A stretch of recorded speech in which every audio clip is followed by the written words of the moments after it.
Hey, il veut faire me gifler, non? Il veut faire m'engager. Peut-être qu'à ce moment où il est en train de parler, même, je n'aurai plus de jours, quoi. Ou bien, genre, mes 2 jours là seront derrière, ou bien, je sais pas comment ça serait, quoi. Et les gars, hey, c'est une histoire vraie, c'est genre, demain vous voyez le titre là, c'est ça, ils ont failli me gifler. Hey, hey Seigneur, et la chance, quoi. Elle allait devenir star facilement comme ça, hein. À l'âge de 10 ans, 11 ans, elle allait devenir star facilement comme ça, hein. Je vous explique. D'abord, salut les gars, comment vous allez? J'espère que vous allez très bien. Ouais, de mon côté, ça va à merveille. Vous connaissez, c'est toujours le Darius. Pour arriver dans cette nouvelle vidéo que je vais vous expliquer. Beaucoup d'émotions et j'ai beaucoup de regrets en même temps. Bon, en tout cas, likez la vidéo en même temps et asseyez-vous bien tranquillement. Placez vos écouteurs et écoutez bien cette vidéo jusqu'à la fin. Vous allez beaucoup aimer.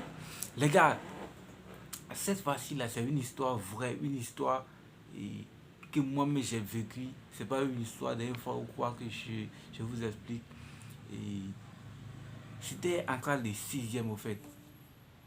Vous connaissez quand on va, on a le CP nouvellement et puis on va au collège et tout, on est beaucoup excité et tout là. Et d'abord, je vais vous expliquer je vais vous dire le nom de la ville dans laquelle l'histoire s'est déroulée et tout. Je n'ai jamais dit le nom de la ville et tout dans mes vidéos, dans mes autres vidéos, mais cette fois-ci, j'ai décidé de vous dire ça. C'était à Djoukoui, en Côte d'Ivoire. Pour ceux qui ne connaissent pas Djoukoui, allez-y taper sur Google, vous allez voir toute l'histoire de Djoukoui et tout. Djoukoui, c'est une ville vraiment dangereuse de la Côte d'Ivoire. Quand on parle de guerre en Côte d'Ivoire, c'est Djoukoui. Genre, c'est une ville.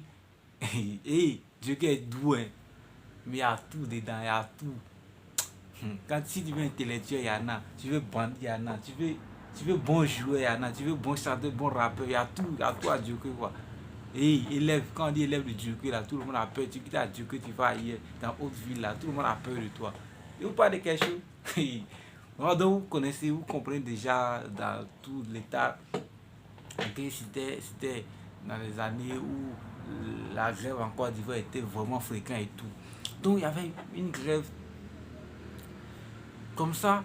Moi j'étais nouvellement en 6e et tout. Donc il y avait le téléphone d'un ami en main. Donc quand la grève a commencé et tout, donc on nous disait que de rentrer à la maison et tout. Mais nous, on a décidé de s'arrêter quand on était nouveau. On ne savait pas, quand on parle de grève et tout, là, nous on ne savait pas c'est quoi d'abord. Donc nous on a voulu à s'arrêter pour voir un peu ce qui se passe. Donc les élèves aussi, là, les élèves prenaient cailloux pour lancer et tout. Genre, ils faisaient des fronts, genre, ils s'affrontaient entre eux, quoi. Les autres collèges contre notre lycée et tout. Et puis les policiers venaient intervenir et tout. Donc tous les élèves maintenant étaient contre les policiers. Ils lançaient des pierres, genre pour blesser les policiers. C'était quelque chose d'amusant et tout. Tout le genre.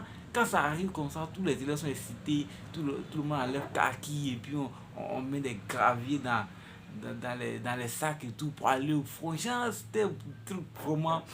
Et souvent, nous aussi, on se mettait derrière pour lancer souvent. Non, ce jour-là, moi, il y avait le téléphone d'un ami à main. Donc, quand ça a commencé, moi, j'ai pris mon téléphone, j'étais sur le goudron, quelque part, j'ai voulu filmer. Quand il a commencé à filmer net, il y a une grande personne, un élève, je sais que c'est des gens de la FESI qui étaient en terminale première, des gens de la FESI. Et le gars, tu vois ses yeux, paquet. Il avait déjà bu même, et puis il transpirait et tout. Genre, il était dans ses états même normal. Et si tu le vois de loin là, champion, toi-même tu vas avoir peur déjà. Et puis moi j'étais en 6e, même petite barreau, il connaissait rien.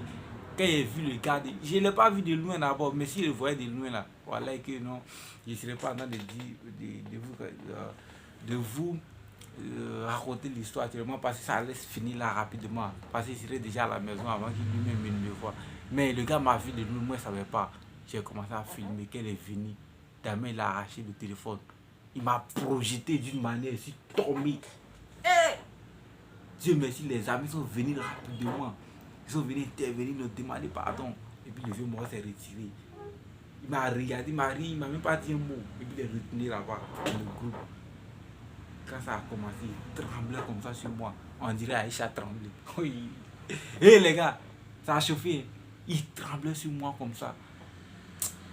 Il transpirait, pourtant il n'a rien fait. Il transpirait. Je suis rentré à la maison directement avec mes amis. Quand il marche, et puis le gars, il avait porté des débardeurs noirs. Il a levé car il était en pantalon sombre, il avait porté des débardeurs noirs. Quand il rentrait à la maison, il voyait quelqu'un en t-shirt noir net. Il a peur en même temps. Hein? Il me dit, quand il voit quelque chose, quelqu'un qui a porté des t-shirt noirs ou bien des débardeurs noirs, bien noirs seulement, il me dit que c'est le gars, j'ai peur.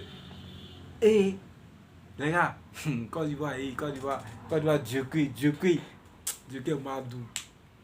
Et il y a des choses qui sont passées. Et donc ça c'est vraiment. D'abord même, il y a un truc encore, je regrette actuellement un peu. Parce que non, et j'allais profiter de là s'il m'avait giflé et tout. Il sait qu'il y a des gens qui allaient filmer et tout, et puis ça allait partir sur les réseaux sociaux. Et puis dans ça, moi j'allais devenir star. C'était à ce moment, il y avait 10 ans, 11 ans là. Il allait devenir star à 10 ans, facilement comme ça, parce que comme ça les choses se passent. Non, je regrette un peu quand même. D'abord encore, j'ai dit merci à Dieu. Et j'ai dit merci, je remercie beaucoup le bon Dieu de m'avoir sauvé quoi. Sinon, quand il voit aussi là, ah les gars, s'il m'avait giflé là, il allait devenir star, mais je n'avais pas de jouer les gars. Vous voyez, c'est. Parce que là, s'il m'a giflé là, c'est 15 kilos ici. Et bon, les gars, abonnez-vous, partagez cette vidéo là, ouais. Partagez, parce que non, il a fait quelque chose de lourd, mais vous connaissez. Il a raté quelque chose de lourd, vous connaissez. Abonnez-vous, abonnez-vous. Dites à vos amis de s'abonner aussi en ensemble. C'est que moi-même, vous ne vous abonnez pas là. Abonnez-vous, ça, likez, laissez-moi des commentaires aussi. On ensemble, Darius.